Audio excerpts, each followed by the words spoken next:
ഇതിനെയാണ് ക്ലബ്ബ് എന്ന് പറയുക. എന്താ, എന്റെ സ്വരവും നിന്റെ സ്വരവും ഒത്തുചേർന്ന് എനിക്ക് മാത്രം ഒരു ശരിയില്ല. എന്റെ ശരി എപ്പോഴും യഥാർത്ഥ ശരിയാവുന്നത് എപ്പോഴാ? എന്റെ ശരിയും നിന്റെ ശരിയും ഒത്തുചേർന്ന് നമ്മുടെ ശരിയാവുമ്പോൾ യഥാർത്ഥ ശരിയുണ്ടാവും. മനുഷ്യർ ഒത്തുചേരണം, ആശയങ്ങൾ, ശരീരം ഒത്തുചേരണം, അവന്റെ താളങ്ങൾ ഒത്തുചേരണം. ഇപ്പൊ ഇവിടെ തിരുവാതിര കളിക്കാൻ വേണ്ടിയിട്ട് കുറെ ആളുകൾ മേക്കപ്പ് ചെയ്തിട്ട് വന്നിരിക്കുന്നു കണ്ടോ? അതിൽ ചില അമ്മമാരുണ്ട്, അമ്മമ്മയുണ്ടാവുന്ന ആ സാധ്യത അല്ലേ? ഇപ്പൊ അമ്മമ്മമാരാ ഡാൻസിന് മുഴുവൻ പുറപ്പെട്ടിരിക്കുന്നത്. അതൊരു നല്ല ചലനമാണ്. നമ്മൾ ചെറിയ പെൺകുട്ടികളെല്ലാം ഇതിനൊന്നും താല്പര്യമില്ലാതെ ലേസും ഐസും ബിങ്കോ തിന്നിട്ടിങ്ങനെ നിൽക്കുമ്പോ ആ കുട്ടികൾ അമ്മമ്മമാരാണ് അടിപൊളി ഡാൻസ്. കണ്ടിട്ടുണ്ടോ? അവർക്കൊരു നല്ല ലൈക്ക് കൊടുക്കുക ഞാൻ.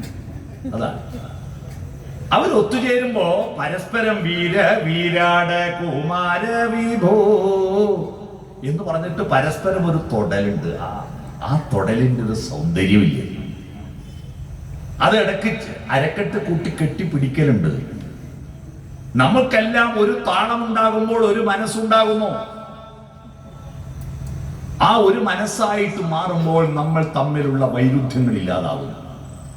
അപ്പോ ഓടുമ്പോ ചാടുമ്പോ ശരീരത്തിലെ മതം പുറത്തേക്ക് കളയുമ്പോ അതിനു വേണ്ടിയിട്ടാണ് സ്പോർട്സ്. രണ്ടാമത്തെ മനസ്സിലെ വികാരങ്ങളുണ്ടല്ലോ, ആ വികാരങ്ങൾ പുറത്തേക്ക് ഒഴുകണ്ടേ? പണ്ട് നാടകങ്ങൾ ഇടിവെട്ടി തീമഴ പെയ്താലും എനിക്കൊന്നും സംഭവിക്കാൻ പോകുന്നില്ല രാഘവ എന്ന് പറയുമ്പോ കിണ്ണത്തിന് ടേന്ന് പറഞ്ഞൊരു അടിയുണ്ട്. അത് കേൾക്കുന്ന നമുക്ക് രോമാഞ്ചമുണ്ടാകുന്നു, വികാര വിസ്ഫോടനമുണ്ടാകുന്നു. നാടകീയ രംഗങ്ങൾ, അപ്രതീക്ഷിതമായ രംഗങ്ങൾ ഉണ്ടാകുന്നു. അതാ നാടകീയ രംഗങ്ങൾ. അത് കാണുമ്പോൾ നമുക്കുണ്ടാകുന്ന വികാര വിക്ഷോഭം, വികാര വിരേചനം എന്നാണ് അരിസ്റ്റോട്ടിൽ പറയുന്നത്. അരിസ്റ്റോട്ടിൽ എന്ന് പറയുന്ന പ്രശസ്തനായ തത്വചിന്തകൻ, അദ്ദേഹം പറഞ്ഞു, കലയുടെ ലക്ഷ്യം വികാരങ്ങൾ വിരേചനം നടത്തണം, പുറത്തേക്ക് ഒഴുകണം, കരയണം, ചിരിക്കണം, വേദനിക്കണം. നമ്മൾ ഒരു പാട്ട് കേട്ടിട്ട് മഴ പെയ്താൽ കുളിരാണെന്ന് അമ്മ പറഞ്ഞു, മഴ കണ്ടു ഞാൻ, കുളിർ കൊണ്ടു ഞാൻ, മഴവില്ലിൻ നിറമേഴും കണ്ടു ഞാൻ, വ്യാകുല മാതാവേ ഈ ലോകമാതാവേ നീ എൻ്റെ അമ്മയെ തിരികെ തരൂ പാടുമ്പോ മനുഷ്യനാണെങ്കിൽ ഒരു തേങ്ങലുണ്ടാവും. ആ തേങ്ങലിൽ നിങ്ങൾക്കുണ്ടെങ്കിൽ നിങ്ങൾക്കൊരു ടിക്ക് കൊടുക്കാം. നിങ്ങൾ സ്വയം അഭിനന്ദിക്കുക, ഞാൻ മനുഷ്യന്റെ ഗണത്തിൽപ്പെട്ടതാ. കണ്ണുനീർത്തുള്ളിയ സ്ത്രീയോടുപമിച്ച കാവ്യഭാവനേ അഭിനന്ദനം അഭിനന്ദനം അഭിനന്ദനം അഭിനന്ദനം അഭിനന്ദനം. വ്യാസനോ കാളിദാസനോ അതുഭാസനോ ഷെല്ലിയോ ഷേക്സ്പിയറോ, വ്യാസനോ കാളിദാസനോ അതുഭാസനോ ഷെല്ലിയോ ഷേക്സ്പിയറോ, അഭിനന്ദനം അഭിനന്ദനം അഭിനന്ദനം. വിചാരസാഗരം ഉള്ളിൽ ഇരമ്പും വികാര മുദ്ബുധ ബിന്ദു, സ്ത്രീയൊരു വിചാര വൈഡൂര്യ ബിന്ദു. തുടരുത്, അത് പൂവിൽ വീണാൽ പരാഗമാകുന്നു, ചെപ്പിൽ വീണാൽ വൈഡൂര്യമാകുന്നു. തുടരുത്. ചന്ദ്രിക ചന്ദനം നൽകി, തെന്നൽ വന്നളകങ്ങൾ പുൽകി. പക്ഷേ ഇത്രയും പറഞ്ഞു കഴിഞ്ഞിട്ടാണ് വഴിയാത്രക്കിടയിൽ മനുഷ്യനാ മുത്തുക്കൾ വിലപേശി വിൽക്കുന്നു, ഇന്ന് വിലപേശി വിൽക്കുന്നു. പ്രതിഷേധമുണ്ടാവും. ആ പാട്ട് കേൾക്കുമ്പോ നമുക്ക് പ്രതിഷേധമുണ്ടാകുന്നുണ്ടോ? എങ്കിൽ നമുക്ക് അഭിമാനിക്കാം, ഞാൻ മനുഷ്യന്റെ ലിസ്റ്റിൽപ്പെട്ടവനാണ്. വികാരങ്ങൾ സംഗീതത്തിലൂടെ, നാടകങ്ങളിലൂടെ, സിനിമകളിലൂടെ, കവിതകളിലൂടെ അവതരിപ്പിച്ചിട്ട് വികാരം കൊള്ളാൻ കഴിയണം മനുഷ്യൻ ഒരു വികാര ജീവി കൂടിയാണ്. നമ്മൾ മരണപ്പെട്ട വീട്ടിൽ പോയി കരയും, നാട്ടിലെല്ലാവരും അനുശോചനം രേഖപ്പെടുത്തും. പക്ഷിമൃഗാദികൾക്കില്ല. പക്ഷിമൃഗാദികൾ, ഒരു കാക്ക ലൈനടിച്ച് ചത്തുപോയാൽ തൽക്കാലം കുറച്ച് കാക്കകൾ കരയുമെല്ലാം പറന്നു വരും, പിന്നെ അതിന്റെ ഭക്ഷണം തേടി അങ്ങ് പോകും. അല്ലാതെ 3 ദിവസം കരഞ്ഞിരിക്കലും പിന്നെ ബലിയർപ്പിക്കലും ഒന്നും കാക്കക്കില്ല. നമ്മൾ കാക്കക്ക് കൊടുക്കും, പക്ഷെ കാക്കക്ക് എന്ത് ബലി? നമ്മൾക്ക് സങ്കടങ്ങളുണ്ട്, സന്തോഷങ്ങളുണ്ട്. ഈ വികാരങ്ങൾ പുറത്തേക്ക് കളയണം. അതിനാണ് ആർട്സ്. മനസ്സിലായോ? അപ്പോ ശരീരത്തിന്റെ മതം പുറത്തു കളയാൻ സ്പോർട്സ്, മനസ്സിന്റെ മതം പുറത്തു കളയാൻ ആർട്സ്. അങ്ങനെ മനസ്സും ശരീരവും ക്ലബ് ചെയ്തിട്ട് ശരീരം എക്സ് ആക്സിസും മനസ്സ് വൈ ആക്സിസുമായി ഗ്രാഫ് വരയ്ക്കുമ്പോ എക്സും വൈയും ഉണ്ടല്ലോ. അങ്ങനെ ശരീരവും മനസ്സും കൂട്ടിച്ചേർക്കുന്ന ആ പ്ലസ്, അതല്ലേ എക്സും വൈയും ചേർന്നല്ലേ ഈ പ്ലസ് എന്ന ചിഹ്നം. ഇപ്പൊ മെയ് 5 കഴിഞ്ഞാൽ നാട്ടിലെല്ലാം എവിടെ തിരിഞ്ഞൊന്ന് നോക്കിയാലും അവിടെ എല്ലാം A+ ബോർഡ് കാണാം, അല്ലേ? ബാനർ കാണാം, full A+, full A+, full A+. എനിക്കത് കാണുമ്പോൾ ദേഷ്യം വരും. എന്തിന്? ഈ കുട്ടിക്ക് ഫുൾ A+ കിട്ടിയെന്ന് എനിക്കെന്താ ദേഷ്യം വരേണ്ട? സന്തോഷമല്ലേ? അല്ല. ഈ ബോർഡ് വെക്കുന്ന വിദ്വാന്മാര് പണ്ടത്തെ 360 ടീമായിരിക്കും. 600 360 ഉണ്ടാവും. ഫസ്റ്റ് ക്ലാസ് എന്ന് പറഞ്ഞാൽ, ഫസ്റ്റ് ക്ലാസ് എന്ന് പറഞ്ഞാൽ A+ ഇല്ല, A ഇല്ല, B+ ഇല്ല, വെറും B ആയിരിക്കും. പക്ഷേ ഈ A+ന്റെ ബോർഡ് വെക്കുമ്പോ 9 വിഷയത്തിൽ A+ കിട്ടിയിട്ട് ഒരു വിഷയത്തിൽ 1 മാർക്ക് കുറഞ്ഞു പോയതിന്റെ പേരിൽ, ഫുൾ A+ ഇല്ലാത്തതിന്റെ പേരിൽ ഒരു പരിപാടിക്കും മരപ്പലയോ കുപ്പിച്ചെല്ലോ കൊടുക്കൂല. ഒരു പരിപാടിയുടെ ബാനറിലും പേരില്ലാതെ വീട്ടിലിങ്ങനെ ഇരിക്കുന്ന ചപിക്കുന്ന പിള്ളേരെ ആലോചിച്ചിട്ട് എനിക്ക് സങ്കടം തോന്നും. ഒരു വിഷയത്തിലല്ലേ ഒരു A+ നഷ്ടപ്പെട്ടിട്ടു. മഹാഭാവമാണ് ചെയ്യുന്നത്. പക്ഷെ ഈ പ്ലസിന്റെ അർത്ഥം അറിയേണ്ട കുട്ടികൾ. എന്താണ് പ്ലസ്? പ്ലസ് മനസ്സിലായില്ലേ? ശരീരവും മനസ്സും കൂട്ടിച്ചേർക്കുന്ന പ്രക്രിയയാണ് പ്ലസ്. ശരീരവും മനസ്സും കൂട്ടിച്ചേർക്കണം. അതുപോലെ ദേശവും കാലവും കൂട്ടിച്ചേർക്കണം. ഞാൻ അതുകൊണ്ട് ആ തുടക്കത്തിൽ തന്നെ ദേശത്തെ പറ്റി പറഞ്ഞത്, പാലക്കുളങ്ങര, ഈ പ്രദേശത്തെ പറ്റി പറഞ്ഞത്, തളിപ്പറമ്പിനെ പറ്റി പറഞ്ഞത്, ചരിത്രത്തിൽ പെരിഞ്ചല്ലൂരിനെ പറ്റി പറഞ്ഞത്. ഞാൻ എവിടെയാ നിൽക്കുന്നതെന്ന് എനിക്കറിയണ്ടേ? അതുപോലെ ഞാൻ ഏത് കാലത്തിലാണ് ജീവിക്കുന്നത്? കാലബോധമുള്ള ഒരേ ഒരു ജന്തു മനുഷ്യനാണ്. ഇന്ന് 2026 മെയ് മാസം 11-ാം തീയതിയാണ്. ഇന്ന് ചൊവ്വാഴ്ചയാണെന്ന് നിങ്ങളുടെ വീട്ടിലെ പശുവിനോ പട്ടിക്കോ പൂച്ചക്കോ അറിയാമോ? ഇല്ല.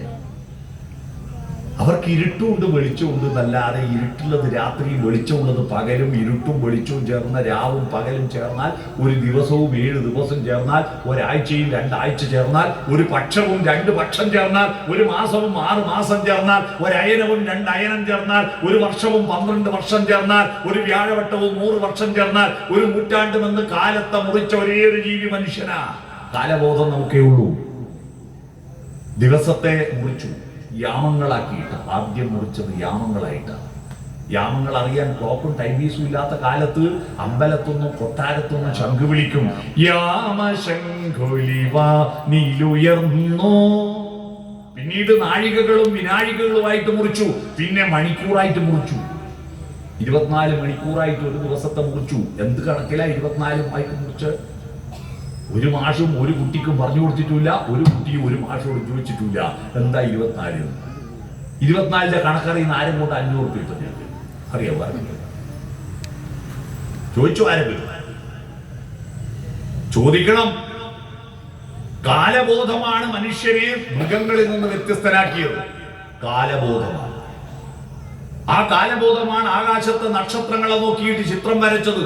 12 കാലങ്ങൾ ഉണ്ടായത്.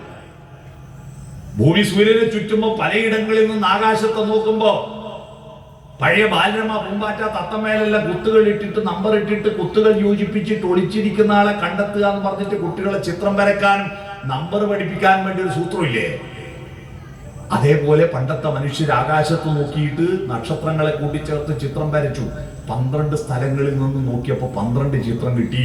ആടിന്റെ ചിത്രം കിട്ടിയതാണ് ഈ മാസം. ആടിന് സംസ്കൃതത്തിൽ മേഷം എന്ന് പറയും, അതാ മേഷമാസം. അത് നമ്മൾ മേടമാസാക്കിയത്. പോത്തിന്റെ ചിത്രം കിട്ടിയാൽ ഇടവമാസം. ഇടവ എന്ന് പറഞ്ഞാൽ പോത്ത്. മിഥുനം എന്ന് പറഞ്ഞാൽ എന്താ? ഭാര്യയും ഭർത്താവും പരസ്പരം അഭിമുഖരായി ഇരുന്നിട്ട് ഒരു വെറ്റില 100 തേച്ചു നീ തന്നാലും ഈ തിരുവാതിരരാവ് താമ്പൂല പ്രിയയല്ലോ എന്ന മട്ടിൽ വൈലോപ്പള്ളി കവിതയും ചൊല്ലി ഇരിക്കുന്ന, മുഖത്തോട് മുഖം സംസാരിച്ച് സല്ലപിക്കുന്ന ഭാര്യ ഭർത്താക്കന്മാരുടെ ചിത്രം കിട്ടിയാൽ അതാ മിഥുന മാസം. മനസ്സിലായോ? മിഥുനം. ഞണ്ടിന്റെ ചിത്രം കിട്ടിയ കർക്കട മാസം. ഞണ്ട് എന്ന് പറഞ്ഞാൽ കർക്കടം എന്ന് പറഞ്ഞാൽ ഞണ്ട്. അത് കഴിഞ്ഞാൽ പിന്നെ സിംഹത്തിന്റെ ചിത്രം കിട്ടിയ സിംഹമാസം. സിംഹം എന്ന് പറയാൻ ചാഷാസാഹ എന്ന 4 അക്ഷരവും മലയാള ഭാഷയിൽ ഉണ്ടായിരുന്നില്ല. സിംഹം എന്ന് പറയാൻ പറ്റാത്തതുകൊണ്ട് മലയാളികൾ അന്ന് ചിങ്ങം എന്ന് പറഞ്ഞു. അതാ ചിങ്ങമാസം. കന്നി എന്ന് പറഞ്ഞാൽ കന്യക, കല്യാണം കഴിയാത്തൊരു പെണ്ണ്. താടിക്ക് കയ്യും കൊടുത്തിട്ട് പ്രിയമുള്ളൊരാളാരോ വരുവാനുണ്ടെന്നു ഞാൻ വെറുതെ മോഹിക്കാറുണ്ടല്ലോ എന്ന മട്ടിലിരിക്കുന്ന ഒരു കന്യകയുടെ ചിത്രം കിട്ടിയ കന്നിമാസം. തുലാസില്ലേ, തുലാസിന്റെ ചിത്രം കിട്ടിയ തുലാമാസം. തേളിന്റെ ചിത്രം കിട്ടിയ വൃശ്ചികമോ, വൃശ്ചികം എന്ന് പറഞ്ഞാൽ തേള്. വില്ലേന്ന് നിൽക്കുന്ന വടന്റെ ചിത്രം കിട്ടിയ ധനുമാസം. ധനുസ് വില്ല്. നർമ്മദ എന്ന നദീദേവതയുടെ വാഹനമായിരിക്കുന്ന മകരമത്സ്യം. മുഖം മുതലയും ഉടലും മീനുമായിരിക്കുന്ന ഒരു വിചിത്ര ജീവിയാ മകരമത്സ്യം. അതിന്റെ ചിത്രം കിട്ടിയ മകരമാസം. പാത്രത്തിന്റെ ചിത്രം കിട്ടിയ കുംഭമാസം. സാധാരണ പരൽമീന്റെ ചിത്രം കിട്ടിയ മീനമാസം. 12 മാസങ്ങൾ ഉണ്ടായില്ലേ? പക്ഷിമൃഗാദികൾക്കുണ്ടോ? മേടോ ഇടവോ മിഥുനോ ഇല്ലേ? ആകെ നായിക്കേ ഒരു മാസമുള്ളൂ, കന്നി അല്ലേ? അത് നമ്മൾ നിശ്ചയിച്ച കന്യമാസാണ്. അത് അതിന്റെ കാലത്തിന്റെ, അതായത് മഴ തുടങ്ങിയിട്ട് കുറച്ച് കഴിയുമ്പോഴാണ് ഈ പട്ടികളുടെ ഹോർമോൺ ഉത്തേജനം ഉണ്ടാവുക. അപ്പൊ നമ്മളെ കന്യമാസം. അതുകൊണ്ടാണ് കന്യമാസം മറ്റുള്ളൊരു കല്യാണം വെക്കാത്തത്. മനസ്സിലായോ? ഞാൻ പറഞ്ഞു വന്നത് കാലബോധം മനുഷ്യനേ ഉള്ളൂ, ദേശബോധം മനുഷ്യനേ ഉള്ളൂ. ആ ദേശബോധം എക്സ് ആക്സിസും കാലബോധം വൈ ആക്സിസും ചേർന്നതാണ് പ്ലസ്. കുട്ടികളോട് പറയണം, നമ്മുടെ മനുഷ്യരുടെ അത്ഭുതമാണ് എന്ന് അവരോട് പറയണം. നമ്മൾ വന്നത് നന്നായിട്ട് പഠിക്കുന്നുണ്ട് കുട്ടികൾ. എന്തൊരു ബുദ്ധിയാ കുട്ടികൾക്ക്. ആ ബുദ്ധി എന്തിനാ ഉപയോഗിക്കുന്നത്? ഫുൾ A+ നേടിയിട്ട് എൻട്രൻസ് കോച്ചിങ്ങിന് ചേരുന്നു, എന്നിട്ട് റാങ്ക് ലിസ്റ്റിൽ പേര് വരുന്നു, അല്ലേ? ഇന്നിപ്പോ കുട്ടികൾ ആകെ ടെൻഷനിലാണ്. NEET examination ക്യാൻസലാക്കി. ഇവര് കഷ്ടപ്പെട്ട് പരീക്ഷ എഴുതിയിട്ട് ഏതോ കുറെ തോന്നിയാസികളും ചോദ്യ പേപ്പർ ചോർത്തിയിട്ട് പരീക്ഷ കണ്ടുപിടിച്ചിട്ട് മൊത്തം പരീക്ഷ ക്യാൻസലാക്കി. എന്തൊരു കഷ്ടമാണ്. അങ്ങനെ റാങ്ക് ലിസ്റ്റിൽ പേര് വരുന്നു, എന്നിട്ട് പ്രൊഫഷണൽ കോഴ്സിൽ ചേരുന്നു. പ്രൊഫഷണൽ കോഴ്സിൽ ചേർന്നിട്ടോ പ്ലേസ്മെന്റ് കിട്ടുന്നു. പ്ലേസ്മെന്റ് കിട്ടിയിട്ടോ ജോലി കിട്ടുന്നു. ജോലി കിട്ടിയിട്ടോ ജോലി കിട്ടിയ ശമ്പളം വാങ്ങുന്നു. പിന്നെ ജോലി വന്നിട്ട് ശമ്പളം വാങ്ങാൻ, ശമ്പളം വാങ്ങിയിട്ട് എന്ത് ചെയ്യും? കൊട്ടാരം പോലത്തെ ഒരു വീടെടുക്കും, അല്ലെ? ആ വീടിന് ചുറ്റുവട്ടം ആനക്ക് പോലും കടക്കാൻ പറ്റാത്ത മതിൽ കിട്ടും. ഭയങ്കര മതിലാണ്. എന്നിട്ട് അതിൽ റിമോട്ട് കൺട്രോൾ കൊണ്ടിട്ട് ഒരു ഗേറ്റ് പിടിപ്പിക്കും. മിക്ക വീട്ടിൽ ഇപ്പൊ റിമോട്ട് കൺട്രോളിന്റെ ഗേറ്റാണ്. ആ ഗേറ്റ് പിടിപ്പിച്ച വീട്ടുകാർക്കെല്ലാം വികലാംഗ പെൻഷൻ കൊടുക്കണം. വികലാംഗല്ല, ഭിന്നശേഷി പെൻഷൻ കൊടുക്കണം. എന്താണ്? ആരെങ്കിലും വന്ന് വിളിച്ച ഗേറ്റ് ഒന്ന് തുറന്നു കൊടുക്കാൻ ആ ഇറയത്തുനിന്ന് മിറ്റത്ത് കയറി ഇവന് 2 കാലുമില്ലെന്ന്, പിന്നെ പെൻഷൻ കൊടുക്കട്ടെ. എന്നിട്ട് കുറെ ചെടി വാങ്ങി പിടിപ്പിക്കുന്നുണ്ട്. എത്താ ചെടി! ചില വീട്ടിലെല്ലാം എത്ര മനോഹരമായ ചെടിയാണ്. ആര് കാണാനാ? നാട്ടുകാരെ കാണാൻ വിടൂല, മതിൽ കെട്ടി മറിച്ചിട്ടുണ്ട്. വീട്ടുകാർ കാണുമോ? വാതിൽ തുറക്കൂല. ഒരൊറ്റ വീടിന്റെ വാതിൽ തുറക്കില്ലെന്ന്, എല്ലാം അടച്ചിട്ടിട്ട് അതിൻ്റെ അകത്ത് കുഴിച്ചിട്ട് നിലത്ത്. എന്നിട്ട് മനുഷ്യന് വിശ്വാസമില്ലാത്തതുകൊണ്ട് ഒരു നായിനെ വാങ്ങിപ്പോറ്റും. എന്നിട്ട് രാത്രി ഒരു 9:30-10 മണിക്ക് ഗേറ്റ് തുറക്കും. എന്തിനാ? അപ്പുറത്തെ വീട്ടിലെ വല്യമ്മക്ക് സുഖമില്ല എന്ന് പറയുന്നിട്ട് സുഖമുണ്ടോ ചോദിക്കാനാ? അല്ല. ഇപ്പുറത്തെ വീട്ടിലെ ചെക്കൻ പണ്ണന്വേഷിക്കാൻ പോയിട്ട് ഏതെങ്കിലും സെറ്റായി മോനെ ചോദിക്കാനല്ല. അതിന്റെ അപ്പുറത്തെ വീട്ടിലെ ചെക്കൻ ഏത് കോളേജിലാണ് എനിക്ക് അഡ്മിഷൻ കിട്ടിയെന്ന് അന്വേഷിക്കാനൊന്നും അല്ല. ഗേറ്റ് തുറക്കുന്നത് ഈ നായിനെ തൂറാമുണ്ടാക്കാൻ മാത്രം ഗേറ്റ് തുറക്കുന്ന കഴുതകളെ സൃഷ്ടിക്കാനാണോ ഈ ഫുൾ A+ ആണോ? അതിന് മാത്രം ഗേറ്റ് തുറന്ന് പുറത്തിറങ്ങുന്നത്. അത് പഞ്ചായത്ത് റൂമിൽ പോയി തോൽക്കുക.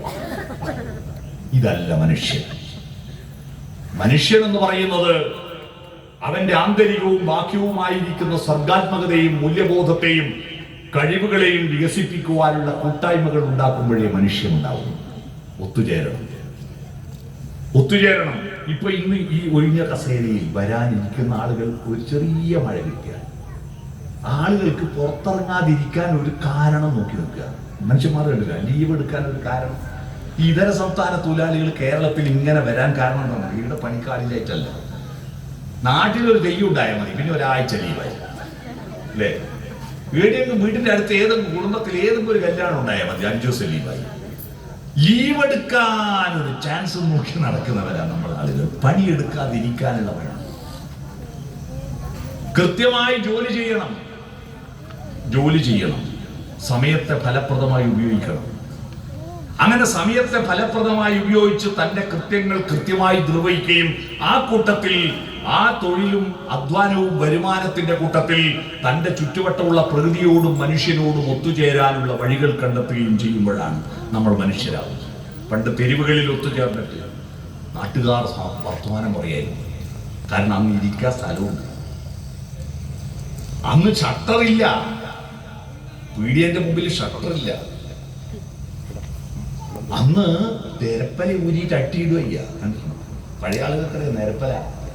എടുത്തു ഭാഗത്ത് വരാന്തയിൽ അപ്പുറത്തും ഇപ്പുറത്തും 2 അട്ടി നിരപ്പലയുണ്ട്. അതിൽ 2 പാത്രവും ഉണ്ടാവും. ആടെ ഇരുന്ന് വർത്താനം പറയും. ഇന്ന് ഒരു തെരുവിലും നാട്ടുകാർക്കോ ഈ പൊതുജനങ്ങൾക്ക് ഇരിക്കാൻ ഒരു ഇടമില്ല. തെരുവുകൾ പബ്ലിക് ഒപ്പീനിയന്റെ നിരോധിത പ്രദേശമായി. ചായപ്പീടികളിൽ ബോർഡ് വെക്കുന്നു, ഇവിടെ രാഷ്ട്രീയം പറയരുത്. പിന്നെ എന്താ പറയേണ്ട? അശ്ലീലോ? രാഷ്ട്രീയം പറയരുത്. രാഷ്ട്രീയം പറയാനുള്ളതല്ലേ? പക്ഷെ എന്താ പേടി? രാഷ്ട്രീയം സംവാദങ്ങൾ വിവാദമാവുകയും വിവാദങ്ങൾ കലാപങ്ങളാവുകയും കത്തിക്കുത്താവുകയും പിന്നെ പേടിച്ചിട്ടാണ് രാഷ്ട്രീയം പറയരുതെന്ന് ബോർഡ് വെച്ചിരിക്കുന്നത്. ഏറ്റവും വൃത്തികെട്ട അശ്ലീലമാണ് രാഷ്ട്രീയം പറയരുതെന്ന ബോർഡ്. രാഷ്ട്രീയം എന്തോ വൃത്തികേട് പോലെയാ. രാഷ്ട്രീയം എന്ന് പറഞ്ഞാൽ കോൺഗ്രസ്, കമ്മ്യൂണിസ്റ്റ്, BJP എന്ന് പറയുന്നതല്ല രാഷ്ട്രീയം. രാഷ്ട്രീയം എന്ന് പറഞ്ഞാൽ ഈ ഒത്തുചേരൽ ഒരു രാഷ്ട്രീയമാണ്. ഈ ഒത്തുചേരൽ ഒറ്റക്കൊറ്റ കനങ്ങാതിരിക്കുന്ന യുവാക്കളുടെ അകർമ്മണ്യതയോടുള്ള ഒരു രാഷ്ട്രീയമാണ് ഇവിടെ ഒത്തുചേർന്നിരിക്കുന്നത്. 5 സ്റ്റാർ മുട്ടായി തിന്നാ മതി, ഇനി ഒന്നും ചെയ്യണ്ട. കണ്ടില്ലേ ഒരു പരസ്യം? 5 സ്റ്റാർ മുട്ടായി തിന്ന ഒരുത്തം ചോദ്യം ചാരിയിട്ട് ബസ് സ്റ്റോപ്പിൽ ഒരു വല്യമ്മേന്റെ വേഗം നിന്നോ ഒരു സാധാരണ റോഡ് മേലെ പോയിട്ട് പോയി, മോനെ ഒന്ന് എടുത്തതാ മോനെ. ഇവനീ മുട്ടായി തിന്ന തിരക്കിലോ അനങ്ങിയില്ല. കുറെ കഴിഞ്ഞപ്പോൾ വല്യമ്മ സ്വയമേവ എഴുന്നേറ്റിട്ട് ആ സാധനം എടുക്കാൻ റോഡിൽ ഇറങ്ങിയതും മേൽക്കൂര, ബസ് സ്റ്റോപ്പിന്റെ മേൽക്കൂര ഡിം താഴെ. ഇവൻ അത് എടുത്തു കൊടുത്തെങ്കിൽ അതിന്റെ അടിയിൽ പെട്ടിട്ട് വല്യമ്മ സിദ്ധി കൂടുകയും. ഇവൻ എടുത്തു കൊടുക്കാത്തോണ്ട് വല്യമ്മ രക്ഷപ്പെട്ടു. വല്യമ്മ വന്നിട്ട് ഈ ചെക്കനോട് പറയാ, താങ്ക് യു മോനെ, ഒന്നും ചെയ്യാത്തതിൽ. നല്ല രസമുള്ള പരസ്യം. പക്ഷെ ആ പരസ്യത്തിന്റെ ഉള്ളിൽ ഒരു ഭീകരത ഒളിച്ചു കിടത്തുന്നുണ്ടെന്ന് നിങ്ങൾ അറിയുമോ? നമ്മുടെ യുവാക്കളോട് പറയാ, നീ ഒന്നും ചെയ്യണ്ട, ഒരു സഹായം ചെയ്യരുത്, ഒരു കാര്യത്തിൽ ഇടപെടരുത്. കുഞ്ഞുണ്ണി മാഷുടെ ജന്മദിനമായിരുന്നു ഇന്നലെ. അദ്ദേഹത്തിന്റെ ഒരു കവിതയുണ്ട്. കണ്ണെടുത്ത് കുപ്പായി കീശയിലിട്ട്, കാതെടുത്ത് കമഴ്ത്തി വെച്ച്, തലയെടുത്ത് വയറ്റിൽ തിരികി, നാവെടുത്ത് പുറത്തിട്ട്, നാടെല്ലാം നടക്കുന്നതവനവനവനോ, നാടെല്ലാം നടക്കുന്നതിവനിവനിവനോ. അർത്ഥം മനസ്സിലായോ? കണ്ണു കുപ്പായി കീശയിൽ, കീശ പൈസ ഉണ്ടെന്ന് മാത്രം നോക്കണം. പോരാ നാളിൽ കീശ ദൂരമുയരട്ടെ. കാതെടുത്ത് കമഴ്ത്തി വെച്ചിരിക്കുന്നു.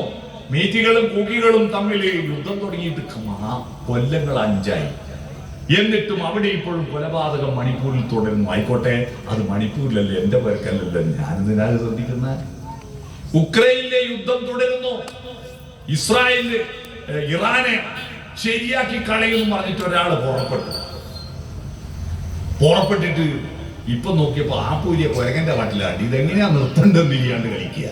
ഇതിനെ പറ്റിയൊന്നും നമ്മളറിയില്ല. മുഖ്യമന്ത്രി തീരുമാനിച്ചാലും തീരുമാനിച്ചില്ലെങ്കിൽ എനിക്ക് അതിനെ പറ്റിയൊന്നും ചിന്തയില്ല. എനിക്കെന്താ പണി? വൈകുന്നേരം ആവുമ്പോ മരണാനന്തര ബഹുനാമധാരിയെ തേടിയത്. മരണാനന്തര ബഹുനാമധാരി അറിയാവോ? അറിയില്ല അല്ലേ? യുവാക്കൾ പലരും ഇപ്പോൾ സായാഹ്നങ്ങളിൽ മരണാനന്തര ബഹുനാമധാരിയെ തേടി പോകുന്നു. നമുക്കെല്ലാം ബഹുനാമങ്ങൾ ഉണ്ടല്ലോ, പല പേരുണ്ട്. മരിക്കുന്നതിന് മുമ്പ് അല്ലേ നമുക്കെല്ലാം പല പേരില്ല, ഒരേ പേരല്ലല്ലോ. നമുക്ക് പല പേരുണ്ട്, പക്ഷെ മരിച്ചാൽ നമുക്ക് ഒറ്റ നാമേ ഉള്ളൂ. ഒന്നുകിൽ ശവം അല്ലേ മയ്യത്ത് അല്ലേ? മരിച്ച ഒറ്റ പേരുള്ളൂ. എന്നാ മരിക്കുന്നവരെ കോഴിന്നേ പേരുള്ളൂ. മരിച്ചു കഴിഞ്ഞാൽ 28 പേരുണ്ട്. Chicken kebab, chicken kadai, pepper chicken, ginger chicken, chicken 65, chicken പറന്നടിച്ച്, ചിക്കൻ ചില്ലി. ഇതിനെ തേടി പോവുക. അജിനോമോട്ടോ മസാല കൂട്ടോ തേടി പോകുന്നു.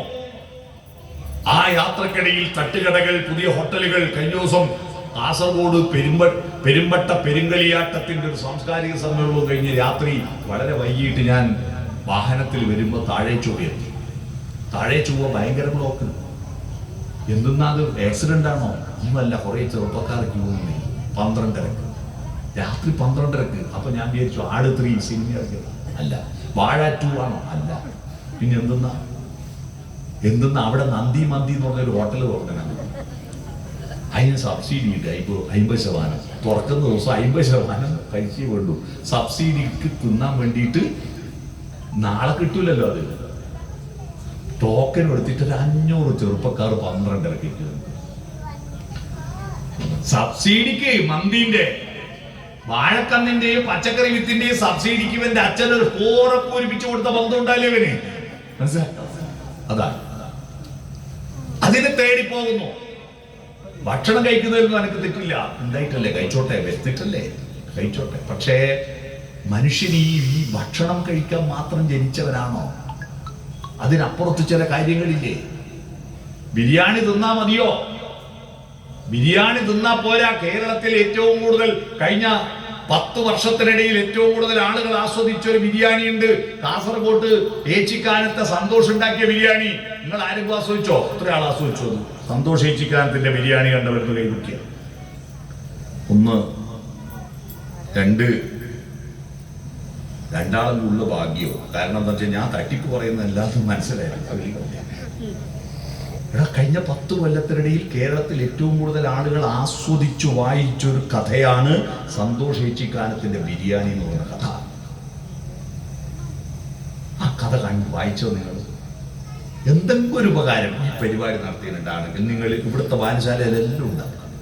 നിങ്ങളതൊന്ന് വായിച്ചു. ആ ഒരു കഥ വായിക്കാനല്ല ഞാൻ നിങ്ങളോട് പറഞ്ഞത്. അത് വായിച്ചാൽ തീർച്ചയായും നിങ്ങൾ അടുത്ത കഥ അന്വേഷിച്ച് വായിക്കും. ഉറപ്പ്. കൊമാല എന്തെന്ന് അന്വേഷിക്കും.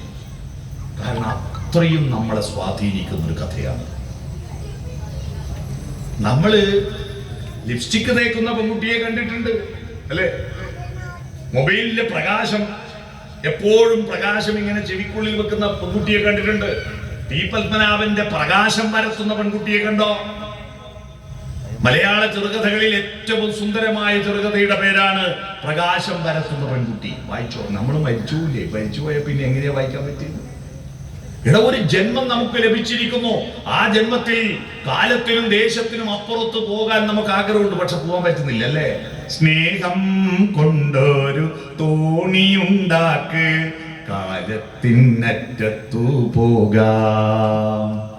ആറ്റുനോറ്റുണ്ടായൊരുണ്ണി, അമ്മ കാത്തുണ്ടായൊരുണ്ണി എന്ന പാട്ടിൽ ഒരു മനോഹരമായ വരിയാണ്.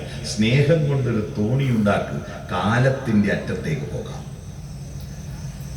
നമ്മൾ മരിച്ചു പോകും. കാലത്തിനപ്പുറത്തേക്ക് നമ്മൾ സംവദിക്കുന്നത് 2500 കൊല്ലം മുമ്പ് ഇന്ത്യയിൽ ജീവിച്ചിരുന്ന രാമനും കൃഷ്ണനും ഒക്കെ നമ്മൾ സംവദിക്കുന്നത് അന്നത്തെ കവികൾ അത് അക്ഷരത്തിൽ എഴുതി വെച്ചത് കൊണ്ടാ. പുസ്തകങ്ങളിൽ നിന്നാ ദൈവത്തെ കിട്ടിയത്. ദൈവത്തിന്റെ ചിത്രങ്ങൾ എങ്ങനെയുണ്ടായത്? പുസ്തകങ്ങളിൽ ഭാവനയുള്ള കവികൾ വർണ്ണിച്ചു. നിരന്ന പീലികൾ നിരക്കവേ കുത്തി, നെറുകയിൽ കൂട്ടി തിറമുടുകെട്ടി, കരിമുകിലൊത്ത ചിഗൂരഭാരവും മണികൾ മിന്നുന്ന മണിക്കിരീടവും.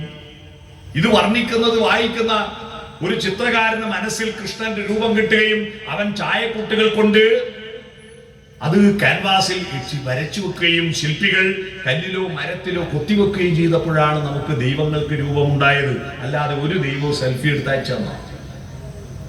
ഏതെങ്കിലും ദൈവം ഞാൻ ഇങ്ങനെയാണെന്ന് പറഞ്ഞ് സെൽഫി എടുത്തയച്ചെന്നോ? ഇല്ല. നമ്മുടെ ഭാവനകളാണ്. അത് പുസ്തകങ്ങളിൽ നിന്നാണ് ദൈവത്തെ കിട്ടിയത്. ഇപ്പൊ ദൈവം മതി, പുസ്തകം വേണ്ട അല്ലെ? ദൈവം മതി, പുസ്തകം വേണ്ട. ഇനി പുസ്തകം വായിക്കാൻ വേണ്ടി അമ്പലത്തിൽ ചില പരിപാടി വെക്കും. ഭാഗവത സപ്താഹം, രാവിലെ 6 മണി മുതൽ ഒരാളാണെന്ന് വായിക്കുന്നുണ്ടാവും. വേറെ ഒരു പണിയും ദൂരമില്ലാത്ത ഒരു 10-50 ആൾ മുമ്പിൽ നിന്ന് കേൾക്കുന്നുണ്ടാവും. എന്നാ ഉച്ചക്ക് 1 മണിയാകുമ്പോഴേക്കുണ്ട് തിരക്കായിരിക്കുന്നറിയോ. ഉച്ചക്ക് ചോറ് വളർത്തുമ്പോൾ എല്ലാവരും റെഡിയായി. ഈ ചോറ് വേണ്ട, ഈ ചോറ് മതി. കിട്ടിയോ? അതുകൊണ്ട് നമ്മൾ മനുഷ്യരാണെന്ന് സ്വയം തിരിച്ചറിയാൻ കഴിയണം. അതിനെന്ത് വേണം? നമ്മൾ ഇതുപോലുള്ള കൂട്ടായ്മകളിൽ പങ്കെടുക്കണം, ആസ്വദിക്കണം. ഒരു പാട്ടും ഒരു നാടകവും. 10ാം ക്ലാസ്സിൽ എത്തുമ്പോൾ ഒരു കുട്ടി 10 നാടകങ്ങളെങ്കിലും കണ്ടിട്ടില്ലെങ്കിൽ അവന് ഫുൾ A+ കൊടുക്കരുത്. കാരണം നാടകം ജീവിതം തന്നെയാണ്, നാടിന്റെ അകമാണത്. നാടെന്ന് പറഞ്ഞാൽ എന്താ? കാടല്ലാത്തത് നാട്. കാടോ തനിയെ മുളച്ചത്, നാടോ നട്ടുമുളപ്പിച്ചത്. നാട് നട്ടുമുളപ്പിച്ചതാ, കാട് തനിയെ മുളച്ചതാ. നടുന്നവൻ നാട്ടാളൻ, ഒന്നും നടാത്തവൻ കാട്ടാളനുമാണ്. നടുന്നവൻ നാട്ടാളൻ, ഒന്നും നടാത്തവൻ കാട്ടാളൻ. ഇന്ന് പരിപാടി കഴിഞ്ഞിട്ട് വീട്ടിൽ പോയി ഉറങ്ങുമ്പോൾ നിങ്ങൾ ഒരു ആളും ഞാനിത് ഏത് ലിസ്റ്റിലാണ് വിടുക എന്നൊന്ന് സ്വയം ആലോചിക്കുക. പക്ഷെ ഇങ്ങോട്ട് വരുന്ന വഴിക്ക് ഇതാ ഈ റോഡിന്റെ അപ്പുറം ഇപ്പുറം കുറേ നാട്ടാളന്മാരുണ്ട്. ഈ കണ്ണൂർ ജില്ലയിൽ ഏറ്റവും കൂടുതൽ നാട്ടാളന്മാരുള്ളത് ഈ പ്രദേശത്താണ്. ഇവിടുന്ന് അങ്ങോട്ട് പോയാൽ ഞാൻ എപ്പോ പോകുമ്പോൾ വീട്ടിലേക്കുള്ള പച്ചക്കറിയാണ് വാങ്ങുക. റോഡ് മേലുണ്ടാവും ഇങ്ങനെ ഇങ്ങനെ കുറെ പെണ്ണുങ്ങൾ ഇതെല്ലാം പിടിച്ചിട്ട് നിൽക്കുന്നുണ്ടാവും അല്ലേ? ഞാൻ എപ്പോഴും വാങ്ങാറുണ്ട് അവിടെ. മനുഷ്യൻ നടണം. കാർഷിക ബന്ധങ്ങളിലൂടെയാണ് കല ഉത്ഭവിച്ചതെന്ന് നിങ്ങൾ അറിയുമോ? കല ഏതെങ്കിലും ദന്തഗോപുരത്തിൽ ഇരുന്നിട്ട് ഒരാള് പടച്ചുണ്ടാക്കിയതല്ല, കൊട്ടാരക്കെട്ടുകളിൽ നിന്നുണ്ടായതല്ല, ഏതെങ്കിലും ദിവ്യ അനുഭൂതിയായിട്ട് പുറപ്പെട്ടതല്ല കല. ഒത്തുചേർന്നിട്ട് കൃഷി ചെയ്യാൻ ആരംഭിച്ചപ്പോ ആ കൃഷിയെയും ഒത്തുചേർന്നിട്ട് പാറക്കെട്ടുകൾ, മരങ്ങൾ തള്ളി മാറ്റാൻ വേണ്ടിയിട്ട്, ആ താളം ഒരുമിപ്പിക്കാൻ വേണ്ടിയിട്ട്, ഒരുമിച്ച് ഊർജം ഒരേ സമയത്ത് പ്രകടിപ്പിക്കാൻ വേണ്ടിയിട്ടാണ് അത് ഏലേല പാട്ടുകളായി. ഏറണം കുന്നേ പയ്യേ പയ്യേ ഏലേലേലേലോ എന്റപ്പാ ഏലേലേലേലോ ഏലേലേലേലോ എന്റപ്പാ ഏലേലേലേലോ.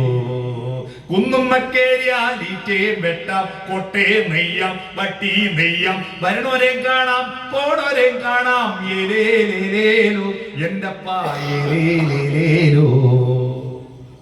പാട്ടുകൾ ഉണ്ടാവുന്ന അങ്ങനെയാ, ഒരേ താളം. നാട്ടിപ്പാട്ട് കേട്ടിട്ടുണ്ടോ നിങ്ങൾ? നാട്ടി എന്ന് പറഞ്ഞാൽ ഞാറ് പൊരിച്ച് നാട്ടി, കൊടി നാട്ടി എന്ന് പറയുമ്പോൾ ഞാറ് നാട്ടി. അതാ നാട്ടുമ്പോ നാട്ടിപ്പണിക്ക് പാടുന്ന പാട്ട്. എന്തിനാ? ഒരേ ലെവലിൽ നട്ട് വരണം. എന്റെ നാട്ടിലൊരു നാട്ടിപ്പാട്ട്, കൈതേരിയടമ്പാണേ കുഞ്ഞിക്കണ്ണൻ, കൈതേരിയടമ്പാണേ കുഞ്ഞിക്കണ്ണൻ, പഴിഞ്ഞിട്ട പഞ്ചാരക്കെട്ടും മേല്, പഴിഞ്ഞിട്ട പഞ്ചാരക്കെട്ടും മേല്, ദച്ചുന്റെ കൈയും പിടിച്ച് കണ്ണൻ, ദച്ചുന്റെ കൈയും പിടിച്ച് കണ്ണൻ. ഇതെന്തിനാ പാടുന്നറിയോ? ബാക്കി എന്താണെന്ന് അറിയാനുള്ളൊരു ഇൻട്രസ്റ്റ് ഇല്ലേ? ദച്ചുന്റെ കൈയും പിടിച്ചിട്ട് എന്തെന്നാണ് അറിയണം അല്ലേ?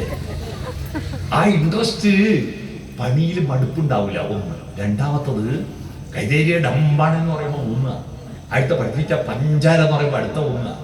എല്ലാരും ഒരേ ലെവലിൽ നട്ടുവരും. ഈ പാട്ടാകുമ്പോൾ ഒരേ നിരയിൽ നട്ടുവരും.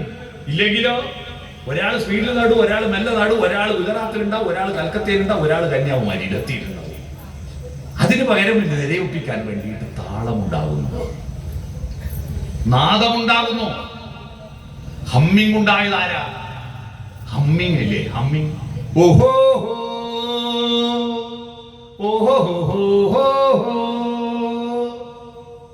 കേട്ടിട്ടുണ്ടോ? താലിപ്പൂ എന്ന പാട്ടിന്റെ ഹമ്മിങ്. ഇതാണ് ഹമ്മിങ്. എങ്ങനെയാ? ദൂരെ നിന്നുള്ള കൂടെ പണിയെടുക്കുന്നവനെ വിളിക്കാനും അവന് നിർദ്ദേശങ്ങൾ കൊടുക്കാനുള്ള ശ്രമമാണ്. എന്റെ വീട്ടിന്റെ മുമ്പിലെ ഒരു വലിയ പാടമാണ്. പാടത്തിന്റെ അപ്പുറത്ത് കാപ്പുമുന്നാണ്. കാപ്പുമുന്നിലാണ് ജാനുവടത്തിന്റെ താമസം. അപ്പൊ നാട്ടിൽ പറിക്കാനോ കൊയ്യാനോ എന്തെങ്കിലും പണിയുണ്ടെങ്കിൽ ജാനുവടത്തിനെ വിളിക്കാൻ എന്റെ വീട്ടിന്റെ വലത്തുവാത്ത ചിരിതയമ്മേന്റെ, അന്ന് ഫോണില്ലല്ലോ, മൊബൈൽ ഫോണില്ലല്ലോ.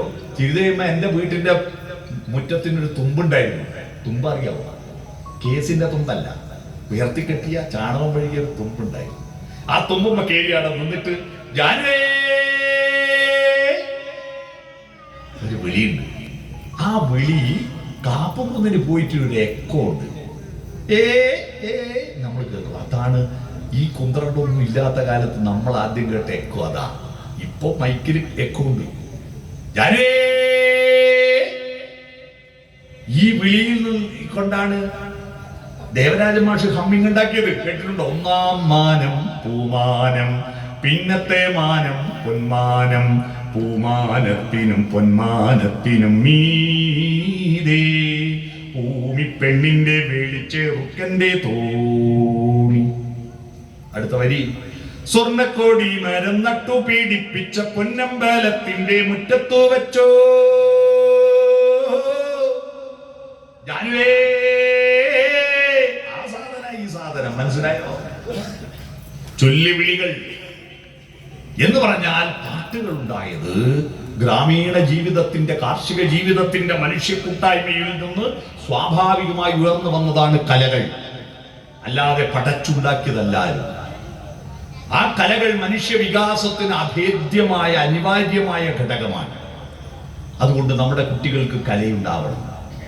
ആ കല മറ്റുള്ളവർക്ക് ഇഷ്ടപ്പെടുന്ന കലയായിരിക്കണം. ഇവൻ ഒറ്റയ്ക്കിരുന്ന് ഗെയിം കളിക്കുന്ന കലയല്ല. കല പരഹിതമായിരിക്കണം.